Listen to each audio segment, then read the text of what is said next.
Life eludes natural scientific observation because life is not a material phenomenon, but a gift, a grace from the spiritual world. Death, however, is experienced only on earth.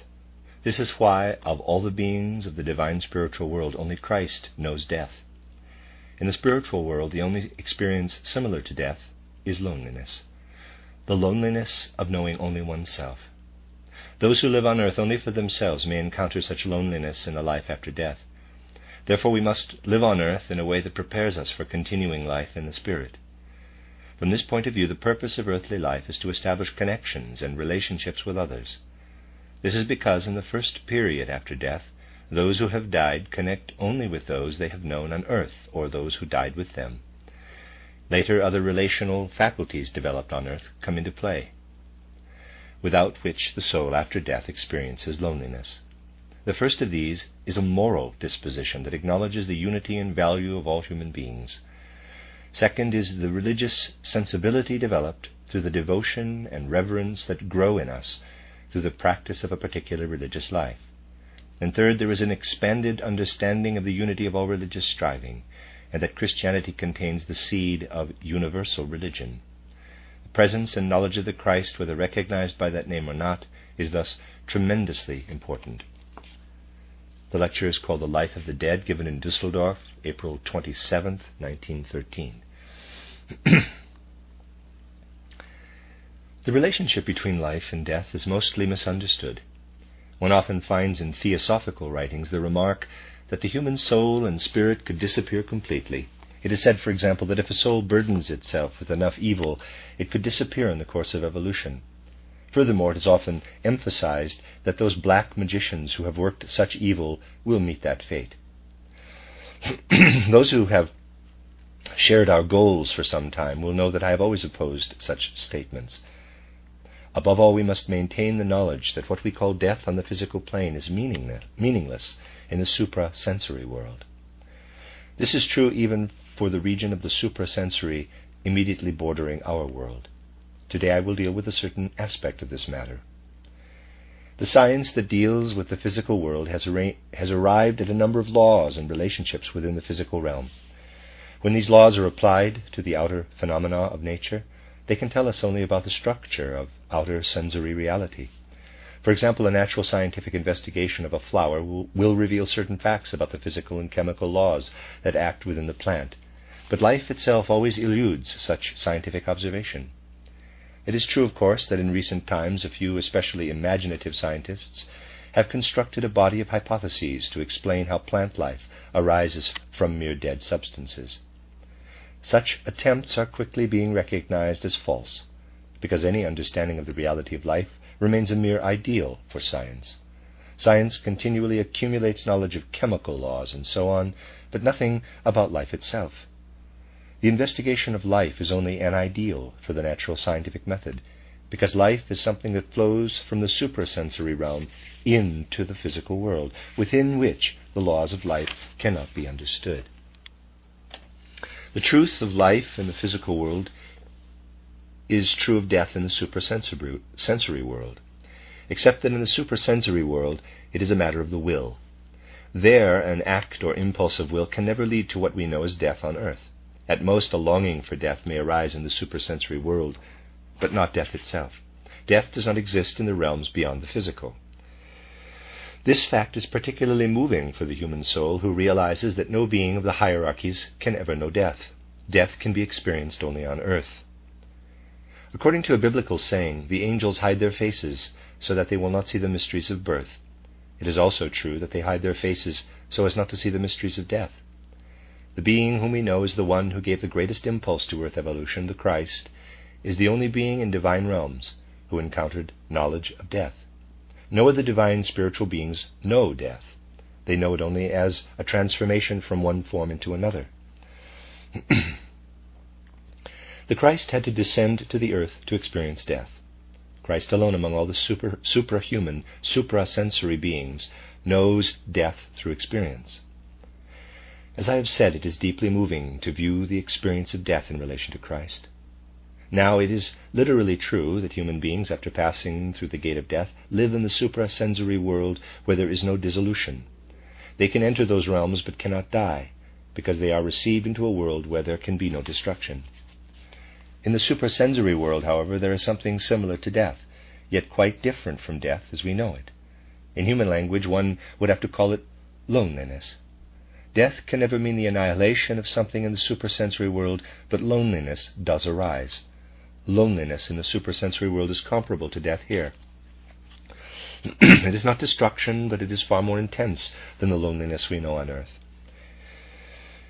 It takes the form of looking back upon one's own being. One knows fully what this means only when it happens, when there is nothing to know except oneself. Consider, for example, those who developed little sympathy for their fellow human beings while on earth, people who lived essentially for themselves. Those souls encounter difficulties after death, especially in getting to know other human souls. They can live together with others in the supersensory world without being the least aware of their existence. They are filled only with their own soul content. After death, such a soul is aware only of what lives within itself. After passing through the gate of death, those who, because of an exaggerated sense of egoism, have avoided any form of human love on earth, may be able to live only in the memory of their last earthly existence. They cannot gain any new experiences because they do not know and cannot contact any other being. They must depend completely on themselves because, as human beings on earth, we prepare a particular world for ourselves after death. Here on earth we do not actually know ourselves. Science, because it knows only the corpse, can teach us only about what we are no longer. The brain thinks, but it cannot think itself. We see a portion of ourselves and a larger portion when we look in the mirror, but this is only our outer aspect. We do not live in ourselves on earth. We live together with the surrounding world that impinges upon our senses. But through ourselves, through all that we experience here, we are preparing to expand into the macrocosmos and become a macrocosmos, to become all that we see around us on earth. Here on earth we see the moon. After death we expand so that we become the moon, just as on the earth we are our brain. We expand into Saturn so that we become Saturn, just as we are now our spleen. After death the human being becomes a macrocosmic being. When the soul has departed from the body, it expands into the entirety of the planetary system, so all souls simultaneously dwell within the same spatial area. They interpenetrate one another, but without being aware of it. Only spiritual connections determine whether we know about one another or not. We prepare ourselves during our life on earth to expand into the whole of the universe that we behold here in its physical reflection. But what, in fact, is our world after death? Now we are surrounded by mountains, rivers, trees, animals, and minerals. Then we live in the universe. The universe becomes our organism. It constitutes our organs. We are our world. We view ourselves from the surroundings. This process begins in the etheric body immediately following death, when we see the tableau of our life. Were it not for the fact that while we are on earth we make connections with other human beings, and more frequently through spiritual science with beings of the higher hierarchies, we would have nothing to do after death apart from continuously observing ourselves. This is not intended to be trivial. It is a truly shattering fact. To observe only oneself throughout several centuries is not an especially enviable prospect. We become a world for ourselves. But it is the connections we have made on earth that open wider vistas for the self after death. The purpose of earthly life is to develop connections and relationships that can be continued after death. Everything that makes us into sociable beings after death must be prepared on earth. Fear of loneliness is the torment in the spiritual world. We can experience it. This fear falls upon us repeatedly because we move through a number of stages between death and rebirth. Even if we experience a measure of sociability at one stage, we may fall into loneliness during the next. The first period after death is such that we can establish a good connection only with souls who have remained on the earth, or with those who died about the same time as we did. In this situation, the closest connections continue to have an effect beyond death. The so-called living who have remained on earth can do much. One who has a connection with a departed soul can remind that soul of what it knew of the spiritual world while on the earth. This is possible, above all, by reading to the dead.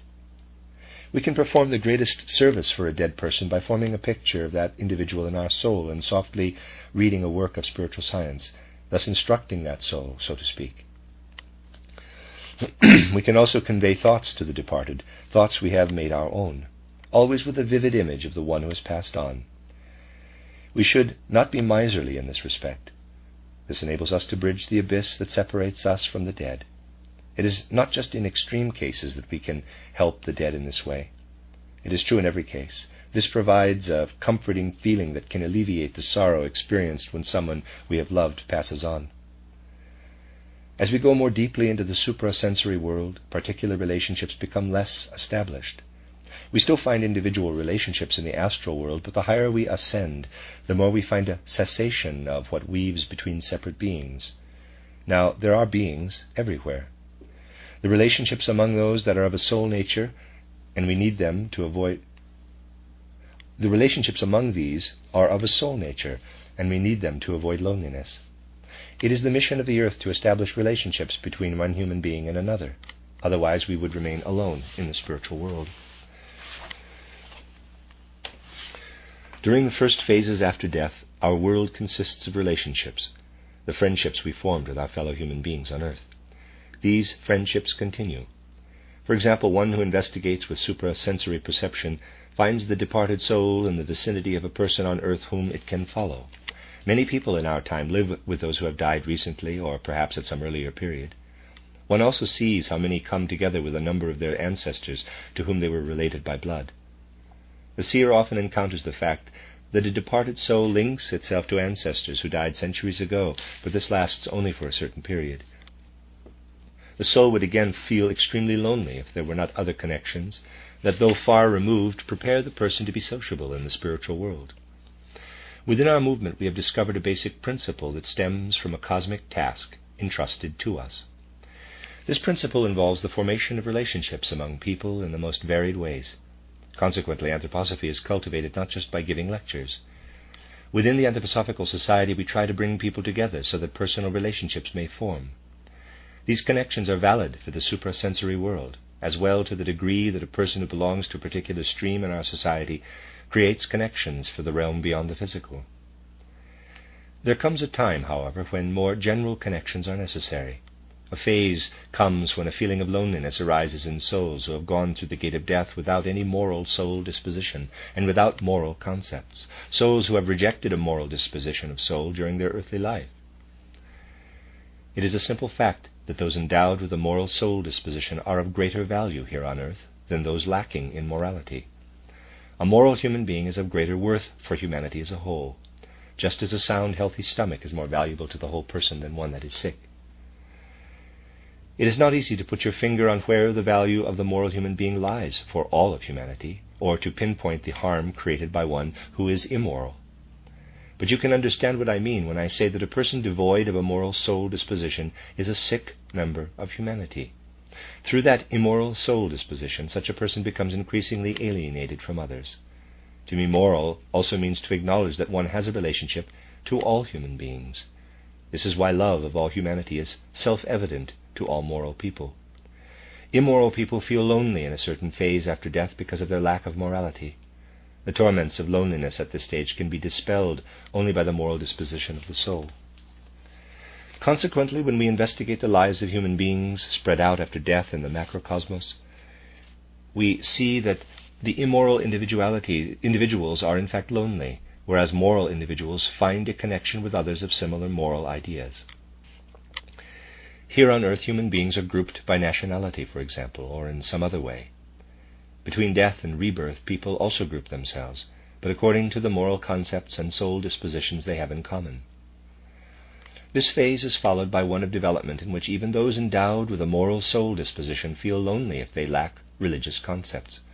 A religious turn of mind is the preparation for sociability at a particular stage of life between death and rebirth.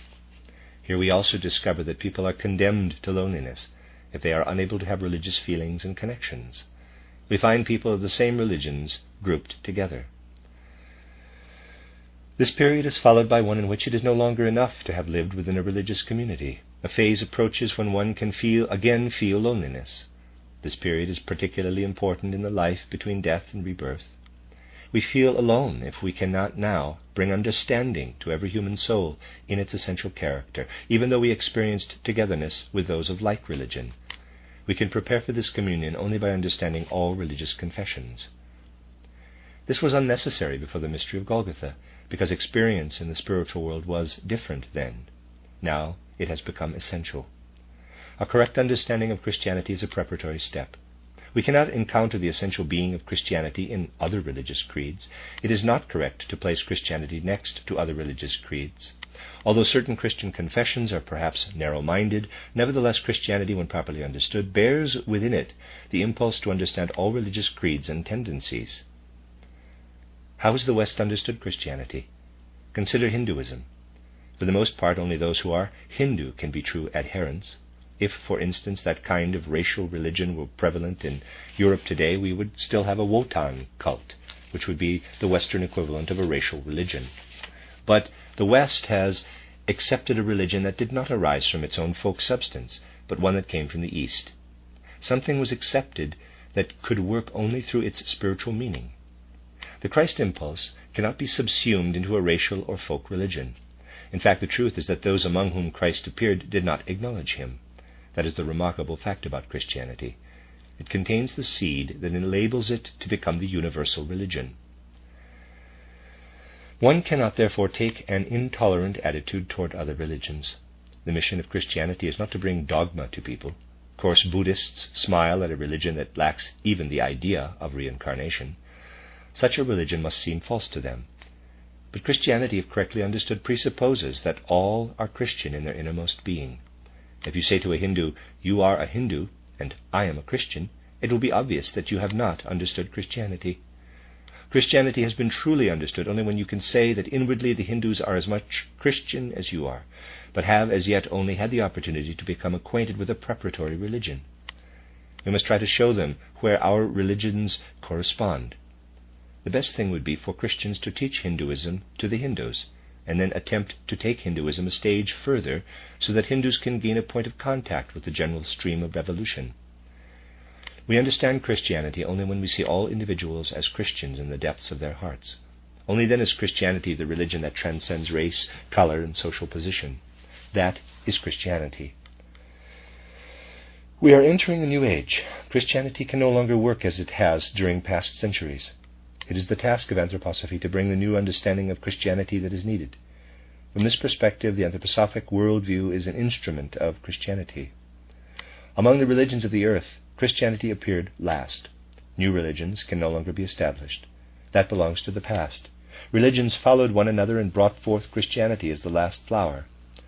Today, the task is to form and apply the impulses of Christianity. This is why in our spiritual scientific movement we try to consider all the religions of the world more consciously than before and in loving participation. In this way we are also preparing ourselves for the period between death and rebirth, when we will experience loneliness if we cannot perceive and have access to other souls in that realm. If we understand Hinduism while on earth, then we might only sense the presence of a Hindu in the world beyond, while being unable to gain any contact with that soul. You see, this is the phase during life between death and rebirth when we have also expanded our astral body to the extent that we enter the sun sphere and live there. In fact, we expand into the entire macrocosmos, and when we need the capacity for love of our neighbor, we reach the sun being. The encounter with the sun, S-U-N, occurs in this way. First, we lose the possibility of understanding all human beings unless we have gained a connection to the words, "For there 2 or 3 are gathered together in my name." For where 2 or 3 are gathered together in my name, there am I, in the midst of them. Matthew 18:20. Christ did not mean that wherever 2 Hindus or 1 Hindu and 1 Christian are gathered together, there he is in the midst of them, but that wherever 2 human beings who have a genuine understanding for his impulse are gathered, he is there in the midst of them. Until a certain moment, the Christ being was in the sphere of the sun. His throne was there. Then he united with the earth. Since then we must experience the Christ impulse here on earth and carry it up into the spiritual world. If we arrive in the sphere of the sun without the Christ impulse, we are faced with an unintelligible entry in the Akasha Chronicle. Footnote. The Sanskrit term Akasha, literally primordial spatial substance, chronicle, or Akasha record, refers to what a clairvoyant sees as a suprasensory record of history going back to primordial times. See Cosmic Memory, Prehistory of Earth and Man, Chapter 2. Since the Christ united with the earth, we must come to understand the Christ on earth. We have to take that understanding with us, otherwise we cannot find Christ after death. If we have gained an understanding for the Christ on earth, then as we approach the sphere of the sun, we understand the entry in the Akasha Chronicle, because it was Christ who left the Akasha Chronicle behind in the sun. The important fact is that our understanding of Christ must be aroused on the earth. It can then be preserved in higher worlds as well. Things become clear only when they are viewed within a certain framework. Some theosophical groups cannot understand that the Christ impulse exists as a fulcrum at the center of earthly evolution. It is the point from which the ascending curve begins. To maintain that Christ can appear repeatedly on earth is like saying that the beam of a balance must be supported at 2 points, but one cannot weigh with such scales. A conviction of this sort makes no more sense in relation to the physical world than the statement of certain esotericists that Christ goes through repeated earthly lives. One can understand the Christ impulse only with the understanding that Christ is the only God who has experienced death. For that he had to descend to the earth. One who has come to understand the Christ here will not find the throne in the sun to be empty. This understanding also enables us to recognize the nature of a particular encounter at this stage. We meet Lucifer, not as the tempter, but as a lawful power who must travel by our side if we are to progress on our journey. Qualities that are beneficial in the proper sphere become destructive in the wrong sphere. The activity of Lucifer in the physical world is evil, but after death, from the sun sphere on, we need Lucifer as a companion. We must meet Lucifer, and we must continue our journey between Lucifer and Christ.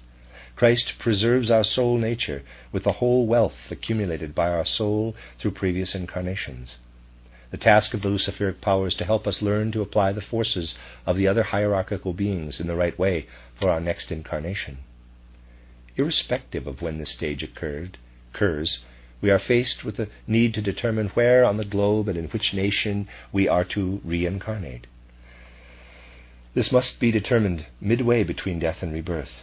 In fact, the first thing that must be determined is the location and country where the soul is to reincarnate. We prepare for this stage on earth inasmuch as we acquire a connection with the suprasensory world, but we need the support of Lucifer. Now as we return, the beings of the higher hierarchies give us the forces that guide us to a certain place at a certain time. Consider this excellent example. The appearance of Luther at a specific moment had to be prepared for from the 9th century on. Even then, forces had to be directed within the appropriate people. Lucifer must cooperate to this end so that the time and place of a re-embodiment can be determined. What one has gained through effort is preserved when one harbors Christ in the soul. But human beings are not mature enough to know the best place to work out their karma. Lucifer's assistance is needed for this. After another period of time elapses, a serious matter must be decided which involves a deeply stirring activity. It cannot be described in our everyday language except as follows. The matter must now be resolved concerning the characteristics of the parents of this soul who will incarnate at a certain time and place so as to give birth to that particular being. All this has to be determined far in advance. This means, however, that the higher hierarchies, again supported again by Lucifer, must work in a preparatory way through the whole genealogical stream long before the incarnation of a particular individual. In the case of Luther, for example, his ancestors had to be determined as early as the 10th and 11th centuries so that he might have the right parents. Science believes that we assume the characteristics of our ancestors, but from the suprasensory world we in fact influence the characteristics of our ancestors. In a certain sense, we ourselves are responsible for the way our great-great-great-grandparents were. Obviously, we cannot influence all their characteristics, yet among others, those we ourselves later require must be present. We first instill in our ancestors what we later inherit from them. First, the time and place of birth are determined. Then the ancestry is chosen. Fundamentally, a child's love for the parents is the emergence of a union with a stream into which the incarnating being has worked for centuries from the suprasensory world. At the moment of conception, the individual receives the forces that cooperate in forming the body, specifically the head and general physical form. From then on, we must picture these forces to be active primarily in the deeper structure of the head, less in the hands and feet, and even less in the torso. that is, going from the head toward the torso. We lay the foundation for this, and then continue to shape it after birth. First, everything is woven into the astral body. The shape of the head is prefigured astrally. This proceeds to the degree that in fact it is only at the final stage that the shape of the cranium is incorporated into the astral prototype, which then unites with the bodily formation. The shape of the head is individual, and the shape of the brain is sculpted during the last stage. Thus, what we receive through the hereditary stream is able to unite with what we bring with us from the suprasensory world. Imagine what comes from the suprasensory world as the chalice. It is filled with water provided by the hereditary substance. The pure stream of heredity provides only the characteristics of our bodily constitution, that is more independent of the circulatory and nervous systems. Whether our bones are big and strong or weak and fine depends more on heredity than on the forces we receive from the preparatory spiritual powers. The individual is to be born at a particular time and place in order to work out its karma, and thus may be the child of parents with strong bones, blonde hair, and so on. This is made possible by the hereditary stream. If theories of physical heredity were correct, we would appear with deformed nervous systems and a mere indication of hands and feet. Only suprasensory insight can lead to matters that are truly meaningful. Let me relate a real example. I met a hydrocephalic boy who was different in many respects from the rest of his family. Why was he hydrocephalic?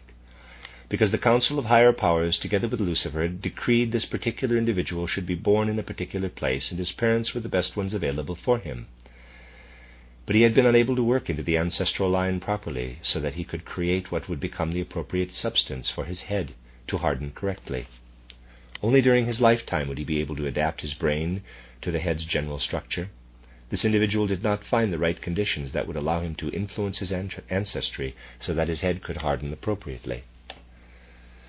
These are considerably important matters. They demonstrate the technique that must be adopted to enter the world. When such matters are correctly understood by science, the activities of the higher worlds will also be felt. If we continue our journey with Lucifer and Christ, we can acquire the right relationship to the progressive stream in evolution.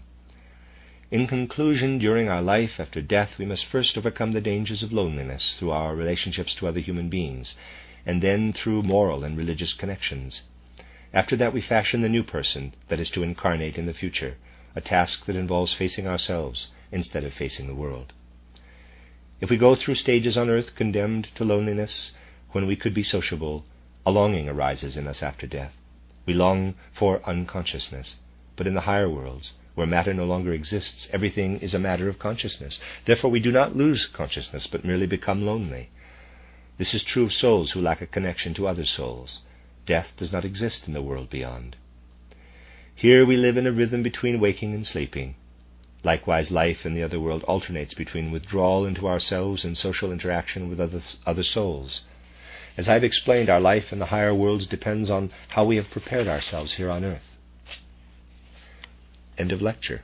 But there is a question. Rudolf Steiner answered a question about whether one also could read to children who have died at birth or in early childhood. And Rudolf Steiner's answer is, one is a child only here on earth. Suprasensory vision frequently reveals that a person who dies at an early age is less childlike in the spiritual world than many who cross the portal of death at 80. I've spoken before about the painting of Raphael, the School of Athens, and how it should be understood in an esoteric sense. Recently I came to know an individual, a child, who died an early death. My connection with this soul made it possible for me to become aware of Raphael's original intention in this painting. The soul explained to me that on the left, near the group in the foreground, a part had been painted over. This is the spot where something is being written down. Today we find a mathematical formula there. Originally, however, there was a gospel passage. So you see that a child can be a highly evolved individual, able to guide one to things that can otherwise be discovered only with great difficulty. Consequently, I would say that yes, one also can practice reading to children who die young.